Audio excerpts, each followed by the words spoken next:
सम्मानित साथियों, जय भीम जय भारत। मैं विक्रम सिंह डोमोलिया, अध्यक्ष डॉक्टर अंबेडकर मिशनरीज विद्यार्थी एसोसिएशन। मेरे साथ में साथी दीपक सावरिया जी, 100 छात्र बैठे हैं। आज जो हमारा प्रमुख विषय है कि महर्षि दयानंद विश्वविद्यालय में हरियाणा के गवर्नर और हमारे विश्वविद्यालय के कुलाधिपति जी पहुँचे थे, तो उनको हमने अपना ज्ञापन भेज दिया है और जिसमें हमारी सीधे तौर पे मांग है कि हरियाणा प्रदेश के सभी विभागों में आरक्षण नीति के तहत बैकलॉग पूरा कर अनुसूचित जाति वर्ग को उसका प्रतिनिधित्व दिया जाए। और हरियाणा प्रदेश के उच्च शिक्षण संस्थाओं को हम देखें तो प्रदेश के अंदर 22 विश्वविद्यालय हैं सरकारी, जिनमें अनुसूचित जाति वर्ग से ना तो कोई कुलपति है, ना कुल सचिव है, ना ही परीक्षा नियंत्रक है।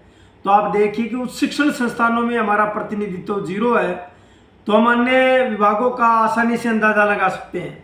और हरियाणा प्रदेश के अंदर जो अनुसूचित जाति वर्ग के जो गरीब परिवार है, जिनकी वार्षिक आय 2.5 लाख रुपए तक की तय कर रखी सीमा, भाई वो ना तो छात्रवृत्ति के फॉर्म भर सकते हैं जो दूसरे लोग हैं, और ना ही अन्य सरकारी योजनाओं का फायदा ले सकते हैं। जो ये 2.5 लाख का जो क्राइटेरिया, जो सीमा वार्षिक लगाई गई है, ये सीधे तौर पर अनुसूचित जाति वर्ग के साथ बहुत बड़ा षड्यंत्र और बहुत बड़ा धोखा है।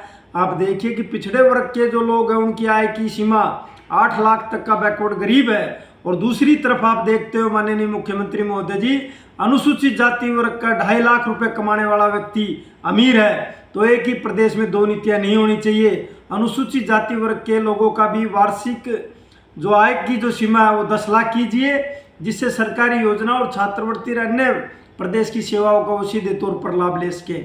और हाल ही में SC/ST को लेकर जो रिजर्वेशन पॉलिसी को लेकर और क्रीमी लेयर को जो आदेश जारी किया गया है, वो हरियाणा प्रदेश में लागू होने से पहले प्रदेश के अंदर जातीय जनगणना होनी जरूरी है। और जातीय जनगणना में जिसकी जितनी हिस्सेदारी उसकी उतनी भागीदारी। और उसके साथ साथ इस क्रीमी लेयर के बारे में अगर हम बात करें तो ये सिर्फ अनुसूचित जाति में चमार को लेकर नहीं, ये सभी जातियों के ऊपर एक तलवार का काम करेगा, जिसमें हम ये कहते हैं कि भाई आरक्षण को छीनने का काम कर रहा है। तो इसलिए हम सुप्रीम कोर्ट का कोई भी फैसला इस प्रदेश में लागू हो, उससे पहले अनुसूचित जाति वर्ग का प्रतिनिधित्व पूरा हो, उससे पहले ये तय हो कि भाई हमारा प्रतिनिधित्व पूरा है। एक कास्ट एनालाइज पूरा प्रदेश के अंदर बड़े लंबे समय से नहीं हुई है, वो जातीय जनगणना होनी जरूरी है।